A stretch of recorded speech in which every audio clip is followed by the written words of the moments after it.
All right, this video is for out of area landlords. That's right, those that own property over an hour drive away from them. I'm gonna be sharing with you the #1 mistakes that I see most out of area landlords make. So you're gonna wanna watch this video to the very end. Now, obviously the #1 mistake that I find them making is they set it and forget it. Now, what does that mean? That means that the landlord has been collecting rent checks from the same tenant for 5, 10, 15 years.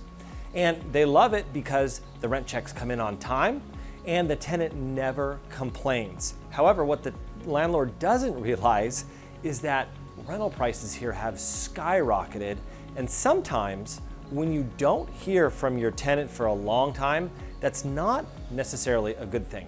Look, I'm standing in a condo complex in Huntington Beach. These condos range anywhere from $1.5 to $3 million. We are a 5-minute walk to the ocean.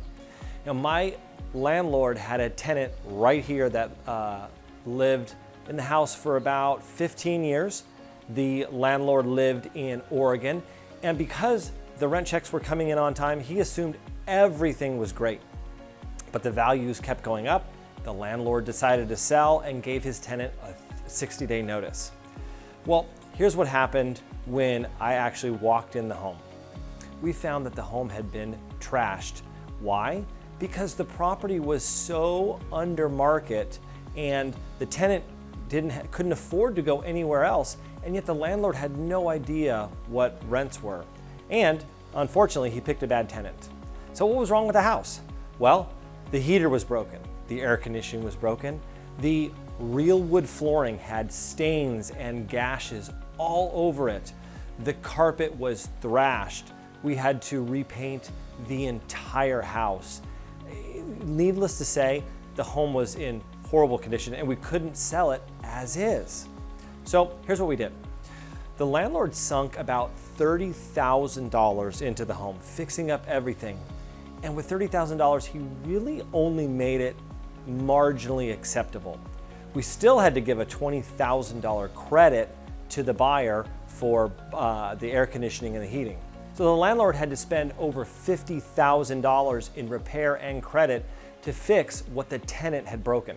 Now, here's the good news. The landlord bought the home back in 2005, and even though it was the height of the market back then, we've way surpassed that, and he's still gonna make a tidy profit. Look, if you live an hour or more away, either every year, every couple of years, take a look at the property or have someone you trust take a look at the property. Do a home inspection, do a termite inspection, anything just to check on the property and make sure it's in good condition. If it's not, you can act right away and remedy the problem. But guys, do not just set it and forget it.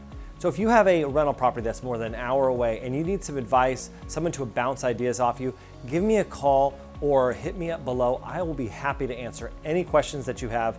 I have tons of contractors, painters, plumbers, whatever you need to make sure that your home is in great condition.